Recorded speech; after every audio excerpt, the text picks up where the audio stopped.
Welcome back. Corona की तीसरी लहर की हौलनाकियां जारी हैं। वायरस से 24 घंटे में रिकॉर्ड हलाकतें और केसेस रिपोर्ट हुए हैं। 149 अफराद मौत के मुंह में चले गए। एक रोज में सबसे ज्यादा पंजाब में 97 अमवात रिपोर्ट हुई। 24 घंटे में 6127 नए केस सामने आए। टेस्ट मस्बत आने की शरह 8.52% रही।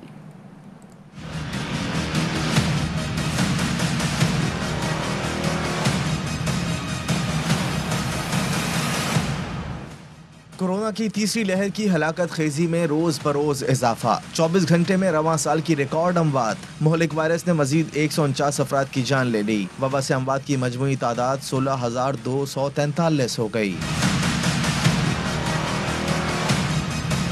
एक रोज में सबसे ज्यादा पंजाब में 97 अफराद जाँ बहक, खैबर पख्तूनख्वा में 35, सिंध में 7, इस्लामाबाद और आज़ाद कश्मीर में 5 अमवात हुई। NCOC के मुताबिक 24 घंटे में मुल्क भर में 71,836 कोरोना टेस्ट किए गए। 6,127 नए मरीज रिपोर्ट हुए, जो रवां साल केसेस की रिकॉर्ड तादाद है। टेस्ट मस्बत आने की शरह 8.52% रही। मुल्क में कोरोना के फाल केसेस की तादाद 80,559 हो चुकी है। वायरस में मुब्तला 4,446 मरीजों की हालत तशवीशनाक है। 24 घंटे के दौरान 4,527 अफराद वबा को शिकस्त देकर सेहतियाब हुए। कोरोना वायरस के बढ़ते केसेस के बायस पंजाब और खैबर पख्तूनख्वा के अस्पतालों में दबाव बढ़ गया है।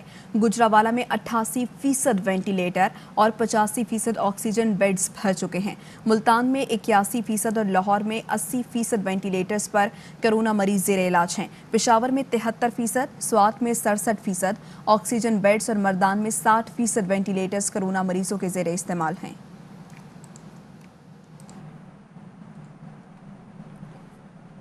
फैसलाबाद में कोरोना वायरस के मरीजों की तादाद में खतरनाक हद तक इजाफे के बाद जिला इंतजामिया की जानिब से शहर के 19 इलाकों में स्मार्ट लॉकडाउन जारी है। मजीद जानेंगे अपने नुमाइंदे मोहम्मद काशिफ से। जी, फैसलाबाद में कोरोना वायरस के मरीज़ों की तादाद में ख़तरनाक हद तक इजाफा हो चुका है। जिन इलाकों में कोरोना वायरस के मरीज़ों की तादाद ज़्यादा आ रही है, 19 इलाकों में इस वक्त ज़िला इंतज़ामिया की जानिब से स्मार्ट लॉकडाउन लगाया गया है। लेकिन स्मार्ट लॉकडाउन के दौरान भी शहरियों को बवक्त ज़रूरत ही घर से निकलने की हदायत की जा रही है। तो इसके साथ अगर मार्केटों की, बाज़ारों की बात कर ली जाए तो SOPs पर अमल दरामद नहीं हो रहा है, जिससे जो कोरोना वायरस के मरीज़ हैं उनकी तादाद में मज़ीद इजाफे का खदशा जो है पैदा हो गया है। ज़िला इंतज़ामिया की जानिब से बार बार बावर करवाया जा रहा है कि मास्क पहने, सैनिटाइज़र इस्तेमाल करें, मुनासिब फासला रखें ताकि कोरोना वायरस को जो है वो कंट्रोल किया जा सके। लेकिन शहरी जो है बात मानने को अभी भी तैयार नहीं है, जबकि जो स्मार्ट लॉकडाउन है मुख्तलिफ इलाकों में जारी है। जी, रावलपिंडी के मजीद 10 इलाकों में स्मार्ट लॉकडाउन नाफिज कर दिया गया। कोरोना केसेस में इजाफे के बाद स्मार्ट लॉकडाउन 27 अप्रैल तक जारी रहेगा। Tabaruk line Adiala road, judicial apartment civil line, मोहल्ला गुलशन सईद चक्री रोड, कमालाबाद गली नंबर 3, टंच भाटा, पेशावर रोड लाइन नंबर 5 भी शामिल हैं। वाह कैंट के इलाके हाशमी कॉलोनी, तहसील गोजर खान के वार्ड नंबर 9, चिहारी बंजरियाल, ढोक चैनाल में स्मार्ट लॉकडाउन नाफिज कर दिया गया। कश्मीर हाउस मंदरा में भी स्मार्ट लॉकडाउन नाफिज रहेगा। खैबर पख्तूनख्वा के बेशतर अजला में कोरोना के बायस लॉकडाउन का सिलसिला बदस्तूर जारी है। पेशावर से तफसील बता रहे हैं हमारे नुमाइंदे शहजाद महमूद। खैबर पख्तूनख्वा हुकूमत की जानिब से कोरोना के सद्दबाब के लिए मुख्तलिफ इक़दाम उठाने का सिलसिला बदस्तूर जारी है और आज भी पेशावर समेत सूबे के बेशतर इलाकों में जो कारोबारी सरगर्मियाँ हैं वो बदस्तूर मुअत्तल है। इस वक्त हम मौजूद हैं पेशावर में अशरफिया रोड पर, जो कि एक अहम तिजारती मरकज़ है। तमाम तरह जो छोटी बड़ी दुकानें हैं वो मुकम्मल तौर पर बंद पड़ी है। सूबाई हुकूमत की जानिब से सिर्फ खुराकी मवाद की दुकानें और जो अद्वियात की दुकानें हैं उन्हें खोलने की इजाज़त दी गई है और इन इलाकों में फ़कत यही दुकानें खुली हुई नज़र आ रही है। इसके अलावा जो बैनुल अज़लाई और बैनुल सूबाई रूट्स पर चलने वाली मुसाफिर गाड़ियाँ हैं वो भी आज तक मुकम्मल तौर पर रुकी हुई हैं। तमाम गाड़ियाँ मुसाफिर अड्डों में पार्क कर दी गई है। ज़िला इंतज़ामिया के अफसरान वक्तन फ़ौक्तन मुख्तलिफ इलाकों की चेकिंग भी कर रहे हैं कोरोना SOPs पर अमल दरामद को यकीनी बनाने के लिए। जी, कोरोना के बढ़ते हुए फैलाव के बायस लाहौर में इतवार को भी कोरोना वैक्सीन लगाने का अमल जारी है। इसी बारे में मजीद बताएंगे बाबर खान। बिल्कुल जी, मैं इस वक्त पाकिस्तान के सबसे बड़े कोविड वैक्सीनेशन सेंटर में मौजूद हूँ, जहाँ पर आवाम को वैक्सीन लगाई जा रही है। एतवार के रोज़ भी यहाँ पर लोगों की बड़ी तादाद वैक्सीन लगवाने के लिए आ रही है। ताहम इंतज़ामिया का यह कहना है कि इस तादाद में इजाफ़ा होता है जब इफ्तारी के बाद इंतहाई मुनासिब इंतज़ाम यहाँ पर किए गए हैं। लोग बहुत ज़्यादा खुश हैं कि हुकूमत पंजाब ने जो कोरोना वैक्सीन लगाने का जो इंतज़ाम किए हैं वो इंतहाई मुनासिब है। लोगों का यही कहना है कि यहाँ पर वैक्सीन लगवाना चाहिए। इंतज़ामिया का भी ये कहना है कि गुज़श्ता दिनों में बहुत ज़्यादा रश था, लेकिन आहिस्ता आहिस्ता अब आज छुट्टी का दिन है, छुट्टी के रोज़ भी लोग आ रहे हैं, लेकिन इसमें मज़ीद इजाफ़ा होगा इफ्तारी के बाद। जी, कराची के ताजिरों ने नए निज़ाम औकात को मुस्तरद कर दिया। ताजिरों का कहना है कि मार्केट्स के नए औकात ताजिर दुश्मनी पर मबनी हैं। कराची के शादी हॉल्स मालिकान ने 15 रमज़ान से हॉल्स खोलने का ऐलान कर दिया। कहते हैं जब रेस्टोरेंट्स खुले हैं तो शादी हॉल्स पर पाबंदी का कोई जवाब नहीं। ताजिरों ने सिंध हुकूमत से मुतालबा किया कि 10 रमज़ान से रात 10 तक बगैर किसी छुट्टी के कारोबार की इजाज़त दी जाए। ऑल सिटी ताजिर इत्तेहाद एसोसिएशन के सदर शर्जील गोपलानी, जमील अहमद पराचा और हकीम शाह ने इजलास से खिताब में कहा कि ईद तक तमाम शॉपिंग सेंटर्स को कारोबार करने की इजाज़त दी जाए। आगे बढ़ें और आपको बताएं कि लाहौर हाई कोर्ट में शहबाज शरीफ की दरख्वास्त जमानत खटाई में पड़ गई। एक जज ने मंजूर और एक ने मुस्तरद कर दी। फैसला रेफरी जज करेंगे।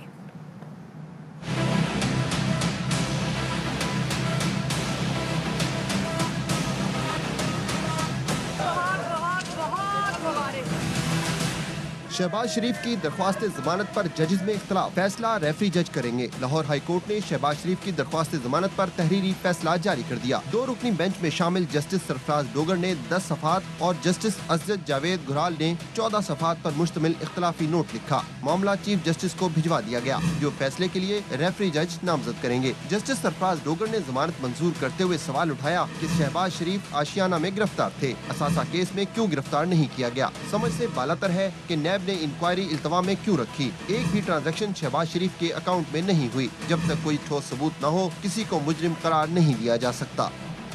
लाहौर हाई कोर्ट के 2 रुकनी बेंच में शामिल जस्टिस असद जावेद गुराल ने शहबाज शरीफ की दरख्वास्त जमानत मुस्तरद की। 14 सफ़ात के इख्तलाफी नोट में लिखा कि शहबाज शरीफ असासों की मनी ट्रेल पेश नहीं कर सके, वो नैब सवालात के जवाब दे सके, ना ही अदालत को मुतमईन कर सके। इन सब के बावजूद साथी जज ने अपने तौर पर जमानत मंजूरी का ऐलान कर दिया। मामले से chief justice Lahore high court को आगाह किया।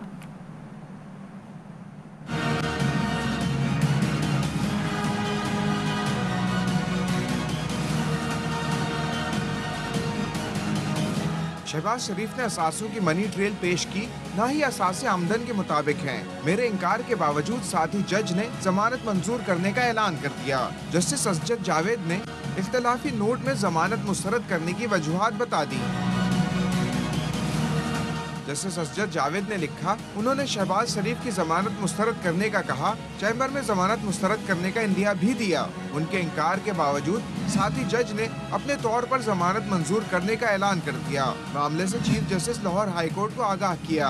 इख्तलाफी नोट के मुताबिक जस्टिस सरफराज डोगर ने मुख्तसर हुक्म लिखवा कर उन्हें दस्तखत के लिए भिजवाया। हालांकि ऐसा नहीं होना चाहिए था। यह अदालती तारीख का अफसोसनाक वाकया है।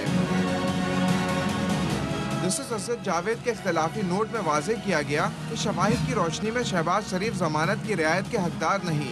गवाहान के बयानात से जाहिर होता है वो मामले में मुलव्विस हैं। जाली टीटीज, बैंक अकाउंट से शहबाज शरीफ, उनके खानदान और बेनामीदारों ने जायदादें बनाई। शहबाज शरीफ के असासे उनके मालूम ज़राए आमदन से मुताबिकत नहीं रखते।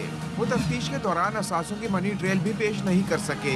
इस्तेगासा ने ज़राए आमदन से जायद असासों की तफसीलात पेश की। बारे सबूत इस्तेगासा की जिम्मेदारी नहीं थी। अदालत शहबाज शरीफ के सवालात के जवाब न होने के बयान से भी मुतमईन नहीं, इसलिए दरख्वास्त जमानत को मुस्तरद किया जाता है। मारूफ कानूनदान अजहर सिद्दीक एडवोकेट ने कहा है कि इख्तलाफी नोट में जस्टिस असद जावेद गुराल ने बेहतर राय दी है। रेफरी जज का तकर्रुर chief justice Lahore high court करेंगे। शहबाज शरीफ और नैब के वकला को तमाम दलाइल देने होंगे। असद जावेद गुराल साहब ने जो रीजनिंग दी है वो बड़ी सॉलिड रीजनिंग है, बाकायदा शर्तों का जिक्र किया, उन्होंने हार्डशिप का पॉइंट भी मीट आउट कर लिया है 70 साल के हवाले से भी। बहरहाल ये मामला अब जो है ना अब चीफ जस्टिस साहब के पास है, उन्होंने मामला भिजवाना है रेफरी जज के पास, और रेफरी जज अब बड़ी तफसीली हेयरिंग करेंगे। जैसे इस केस की हेयरिंग इन दोनों जजेस ने की है, वो सिंगल जज हेयरिंग करेगा, और बिल्कुल उसी पैटर्न के ऊपर जब 2014 के अंदर जस्टिस ख्वाजा इम्तियाज अहमद और जस्टिस फरूख इरफान खान साहब ने कहा था कि रेफरेंस एक ने क्वैश कर दिया था। अब बुनियादी तौर पर शहबाज शरीफ साहब के वोकला जो हैं वो शहबाज शरीफ साहब की तरफ से दोबारा बहस करेंगे जमानत के हवाले से, और नैब की तरफ से नैब के प्रोसिक्यूटर नैब का केस पेश करेंगे कि ये केस जमानत का बनता नहीं है, जमानत मनसूख की जाए। नून लीग के तर्जुमान मरियम औरंगजेब का शहबाज शरीफ की जमानत के ऐलान के बाद इख्तलाफी नोट पर इजहार तशवीश। कहा, जमानत मंजूर होने के 4 दिन बाद इख्तलाफी नोट हैरान कुन है। अदालती तारीख में ऐसा पहली बार हुआ है। अदालत में ऐलान हुआ, जमानत का मामला मीडिया और हाई कोर्ट की वेबसाइट पर चलता रहा, लेकिन तहरीरी हुक्म 3 दिन के बावजूद सामने न आया। हाई कोर्ट ने 4 दिन तक कोई एलामिया जारी नहीं किया। उम्मीद करते हैं कि हमें मुकम्मल इंसाफ मिलेगा और शहबाज शरीफ हमेशा की तरह सुर्खरू होंगे। पाकिस्तान तहरीक इंसाफ की उल्टी गिनती शुरू हो गई है।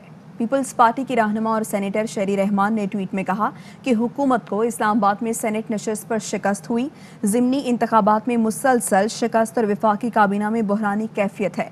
पंजाब में जहांगीर तरीन का ब्लॉक और केपी में 3 मुशीरों का इस्तीफा, सब नवश्ता दीवार हैं, मगर खान साहब की आंखों पर इक़्तिदार की पट्टी बंधी हुई है। वज़ीर ख़ारजा शाह महमूद कुरैशी का कहना है कि अमन कॉन्फ्रेंस में अफ़गान अमन अमल और मफाहमत में पेशरफ्त की हिमायत करते हैं। अपने अफ़गान हम मनसब से होने वाली टेलीफोनिक गुफ्तगू की तफसीलात बताते हुए शाह महमूद कुरैशी का कहना था कि वो इस्तंबुल कॉन्फ्रेंस में अफ़गान वज़ीर ख़ारजा से मुलाकात और पाकिस्तान में अफ़गान वज़ीर ख़ारजा की मेज़बानी के मुंतज़िर हैं। वज़ीर ख़ारिजा शाह महमूद कुरैशी कहते हैं कि शहरियों की शिकायत पर सऊदी अरब से सिफारतकार वापस बुलाने का फैसला किया। अरब अमारात में तकरीब से खिताब में वज़ीर ख़ारिजा ने बताया कि किसी और मुल्क से सिफारतकारों की शिकायत मिली तो उन्हें भी वापस बुला लेंगे।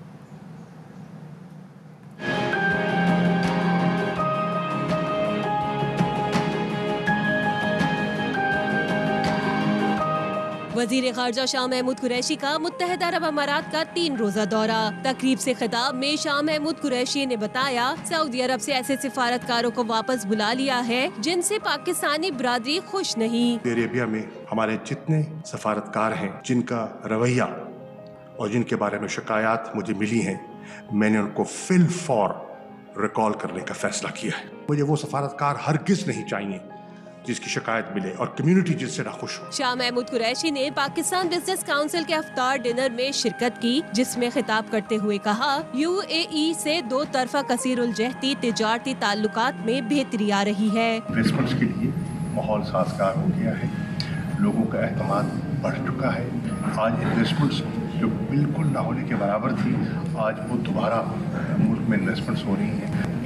मैं दावत देता हूँ कम्युनिटी को, टूरिज्म को प्रमोट कर रही है। वज़ीर ख़ारजा का ये दौरा पाकिस्तान और मुत्तहिदा अरब अमारात के माबैन आला सतह रवाबित का तसलसल है। वज़ीर आला पंजाब उस्मान बुज़दार का कहना है कि पंजाब में रहमतुल्लिल आलमीन स्कॉलरशिप का मकसद तलबा को मुआशी सपोर्ट फराहम करना है। स्कॉलरशिप से नादार तलबा को आला तालीम के मौक़े फराहम कर रहे हैं। प्रोग्राम के तहत वज़ाइफ की मुनसिफाना तकसीम यकीनी बनाएंगे। स्कॉलरशिप प्रोग्राम में 14,000 इंटरमीडिएट के तलबा और 891 अंडर ग्रेजुएट तलबा को स्कॉलरशिप मिलेंगी। 50% स्कॉलरशिप ज़रूरतमंद तलबा और 50% मेरिट की बुनियाद पर दी जाएंगी। वज़ीर आला पंजाब की मुआविन खुसूसी फिरदौस आशिक अवान ने ट्वीट में कहा कि बुज़दार हुकूमत अवाम को अशिया ज़रूरिया की मुक़र्रर करदा नरखों पर फराहम के लिए कोशां हैं। उस्मान बुज़दार रोज़ाना अशिया खुरनोश की कीमतों और दस्तियाबी का जायज़ा ले रहे हैं। वज़ीर आला ने इंतज़ामिया को प्राइस कंट्रोल मैकेनिज़्म मौसर बनाने की हिदायत की है। नाजायज़ मुनाफाखोरों के खिलाफ कार्रवाइयाँ भी जारी हैं। महंगाई पर काबू पाकर अशिया खुरनोश की सस्ते दामों फराहमी यकीनी बनाई जाएगी। रमज़ानुल मुबारक में नाजायज़ मुनाफाखोरों ने सरकारी रेट की धज्जियाँ उड़ा दी। सब्जी मंडी में मुनासिब कीमतों पर दस्तयाब अशिया मनमाने दामों में फ़रोख्त कर रहे हैं। आवाम के लिए ख़रीदारी करना इम्तिहान बन गया है। तफसीलात इस रिपोर्ट में।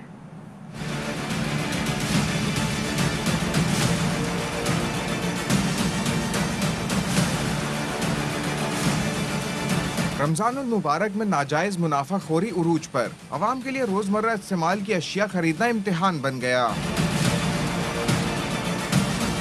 कराची की सब्जी मंडी में कीमतें सुने तो यकीन करना मुश्किल हो जाता है। हरा धनिया और पुदीना फी गड्डी 2 रुपए तक में मिल रहा है। टमाटर भी आवाम की पहुंच में है। धनिया 1 रुपए का एक है, पुदीना 2 रुपए का एक। टमाटर की 10 किलो की पेटी है, 400 रुपए की है, 40 रुपए किलो बैठेगा। यही सब्जियां शहर के बाजारों में पहुंचती हैं तो कीमतें आसमान से बातें करने लगती हैं। प्याज थोड़ा सस्ता है, 10 रुपए किलो। प्याज 40 रुपए किलो है, 100 की 3 किलो भी दे देते हैं। टमाटर 50 रुपए किलो, धनिया पुदीना 5-5 रुपए किलो। लाहौर की सब्जी मंडी में भी सब्जी और फल मुनासिब कीमत पर दस्तयाब हैं, लेकिन बाजारों में मुनाफाखोर मनमानी कीमतों पर अशिया फरोख्त कर रहे हैं। ये है ना कि स्टॉक कर लेते हैं। जब रमजान का महीना आता है तो ये मसरूई महंगाई पैदा करके ना आवाम को लूटते हैं दोनों हाथों। मुल्तान में 123 रुपए किलो बेसन नाजायज मुनाफाखोर 180 रुपए तक में फरोख्त कर रहे हैं। बेसन खुद अपनी दाल पिसाई करके वो रखते हैं, वो 180 रुपए किलो दे रहे हैं। दाल चने का रेट 140 रुपए है तो बेसन 123 रुपए कैसे बिक सकता है? महंगाई के मारे आवाम नाजायज मुनाफाखोरी पर दुआइयां दे रहे हैं।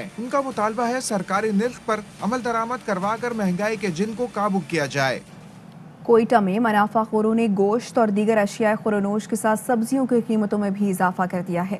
इसी बारे में मजीद बताएंगे मंजूर अहमद।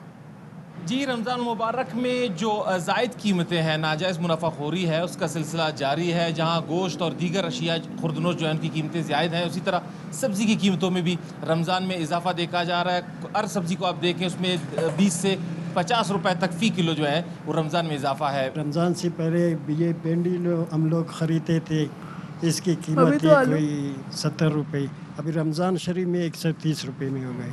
इसी तरह गोश्त का अगर आप कहें तो गोश्त रमज़ान शरीफ से पहले यानी 1050 में बिक रहे थे, आजकल वो 1300 का बता रहे हैं। और प्याज भी इस तरह है, यानी रमज़ान शरीफ में कीमत ज़्यादा बढ़ गए हैं। यहाँ पर जो सब्ज़ी वाली दुकानें हैं या ठेले हैं, वहाँ पर किसी किस्म की जो है प्रेस लिस्ट जो है आवेज़ा नहीं है। मार्केट कमेटी बिल्कुल गैर फ़ाल नज़र आती है और जो लोग हैं वो नाजायज़ मुनाफाखोरी की आतों पिस रहे हैं। जी, अभी एक ब्रेक लेंगे, हमारे साथ रहिएगा। Welcome back. मुस्लिम लीग नून के रहनुमा मोहम्मद जुबैर कहते हैं कि शौकत तरीन ने कहा अगस्त 2018 से मईशत चलाने वालों ने इसे मुकम्मल तबाह किया। साबिक वज़ीर ख़जाना असद उमर कहते हैं ये सच नहीं है, इसमें कोई शक नहीं, मईशत तबाह हो चुकी है। क्या वज़ीर आज़म बताएंगे कि हमें किस पर यकीन करना चाहिए? मुस्लिम लीग नून के रहनुमा मोहम्मद जुबैर कहते हैं कि शौकत तरीन ने कहा अगस्त 2018 से मईशत चलाने वालों ने उसे मुकम्मल तबाह किया। शौकत तरीन को वजीर खजाना बनाए जाने पर नासिर हुसैन शाह का रद्द-ए-अमल। ट्वीट में कहा किसी ने खान साहब को कहा तरीन पैसे से मुताल्लिक आपके लिए खुशकिस्मत नाम है, इसीलिए खान साहब ने शौकत तरीन को वजीर खजाना बना दिया। तो नासिर हुसैन शाह की जानिब से ट्वीट किया गया और वो कहते हैं कि किसी ने खान साहब को कहा कि तरीन पैसे से मुताल्लिक आपके लिए खुशकिस्मत नाम है, इसीलिए खान साहब ने शौकत तरीन को वजीर खजाना बनाया है। आगे बढ़ते हैं, आपको बताएं रावलपिंडी और इस्लामाबाद में रात गए तूफानी बारिश हुई जिससे मौसम सर्द हो गया।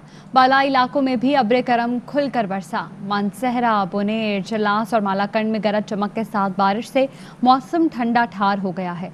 दयामर में बारिश के साथ चंद इलाकों में बर्फबारी भी हुई। पंजाब में भी बादल बरस रहे हैं।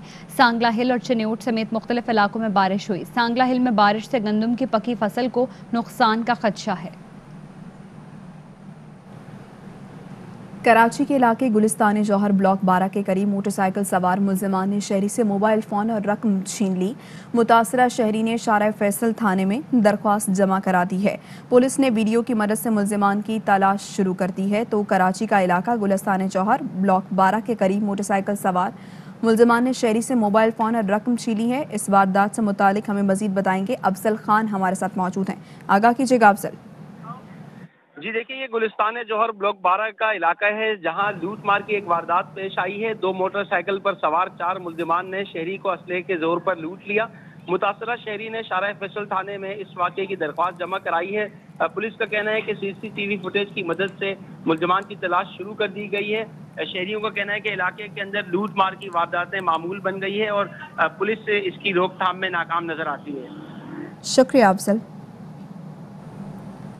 चारसदा में जमीन के तनाज़े पर फरीकैन के दरमियान फायरिंग से 4 अफराद जाँ बहक जबकि 5 जख्मी हो गए। एक मुलजिम को असलहे समेत गिरफ्तार कर लिया गया है। पुलिस के मुताबिक सिटी थाना की हुदूद हुसैनाबाद में एक मरला जमीन के तनाज़े पर फरीकैन ने एक दूसरे पर गोलियां चला दी। फायरिंग से 2 राहगीर भी जख्मी हुए। जख्मियों को मकामी अस्पताल मुंतकिल कर दिया गया है। अल्लाह पाक की हम्दो सना के लिए तस्बीह का इस्तेमाल आम है। आज के मशीनी दौर में भी हाथ से बनी तस्बीह की अहमियत ख़त्म नहीं हुई। कोयटा के संग तराश कीमती पत्थरों से बनी तस्बीह कैसे तैयार करते हैं, ये बता रहे हैं मंजूर अहमद।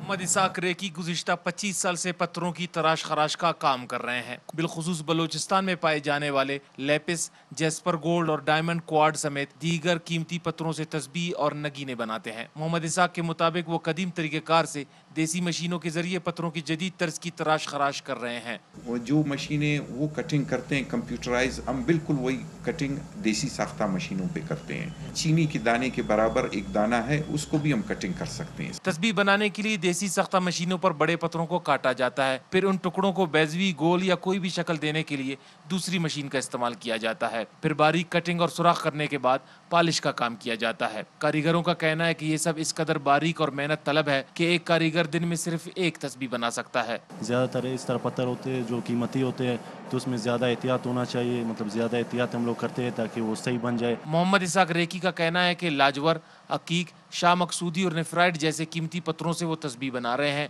एक तस्बीह की कीमत 1000 से 15000 रुपए तक है। अंदरून मुल्क के अलावा सऊदी अरब और ईरान में इन तस्बीहों की मांग बहुत ज्यादा है। इन कारीगरों का कहना है कि दुनिया में जदीद मशीनरी होने के बावजूद आज के काम की ज्यादा अहमियत है। अगर हुकूमत इनकी सरपरस्ती करे तो ये बैन अवी पंडी में अपना लोहा मनवा सकते हैं। कैमरामैन अबीबुल्ला कलंदानी के साथ मंजूर अहमद, ARY न्यूज़, कोयटा। कबीरवाला के नवाही इलाके अब्दुल हकीम के रिहायशी मेहनत कश की 9 साला बेटी अरीबा मकसूद क़ुव्वत समात से महरूम होने की वजह से बोलने से कासिर है। अहले खाना इलाज मुआवजे के लिए किसी मसीहा के मुंतज़िर है। प्यारों से अपने जज्बात की अक्कासी करती ये है मेहनत कश मकसूद अहमद की 9 साला बेटी अरीबा मकसूद। अरीबा पैदाइशी तौर पर सुनने और बोलने से कासिर है। बेटी के इलाज मुआवजे के लिए वालिदैन ने तमाम जमा पूंजी खर्च कर दी है। डॉक्टरों के मुताबिक अरीबा का इलाज बैरून मुल्क मुमकिन है, जिसकी लागत $17,000 बताई गई है, जबकि वालिदैन 2 वक्त की रोटी बामुश्किल पूरी कर पाते हैं। बहुत गरीब लोग हैं। मेरा मियाँ गुर्दों का मरीज है और हुकूमत से अपील है कि मेरी बच्ची का इलाज करवाया जाए। वालिदैन ने हुकूमत वक्त और मुखय्यर हजरात से अरीबा मकसूद का इलाज करवाने की अपील की है, ताकि अरीबा दीगर बच्चों की तरह सेहतमंद होकर मुल्क और कौम की तरक्की में अपना किरदार अदा कर सके। कैमरामैन टीम के साथ खुर्रम शहजाद, ARY न्यूज़, कबीरवाला। मारूफ दानिश्वर और मुसन्निफ डॉक्टर जमील जालबी को जहाने फ़ानी से गुजरे 2 बरस बीत गए हैं, मगर उनकी लिखी हुई उर्दू अदब की तारीख और पाकिस्तानी कल्चर जैसी किताबें उर्दू अदब की तारीख में सुनहरा बाब हैं। डॉक्टर जमील जालबी ने बाबा उर्दू मौलवी अब्दुल हक की तजवीज़ पर ही उर्दू अदब की तारीख पर काम शुरू किया, जो 9 साल की अनथक मेहनत के बाद पाया तकमील को पहुँचा। हुकूमत पाकिस्तान ने डॉक्टर जमील जालबी को हिलाल इम्तियाज़, प्राइड ऑफ परफॉर्मेंस और सितारा इम्तियाज़ से भी नवाजा। एक ब्रेक लेंगे, हमारे साथ रहिएगा।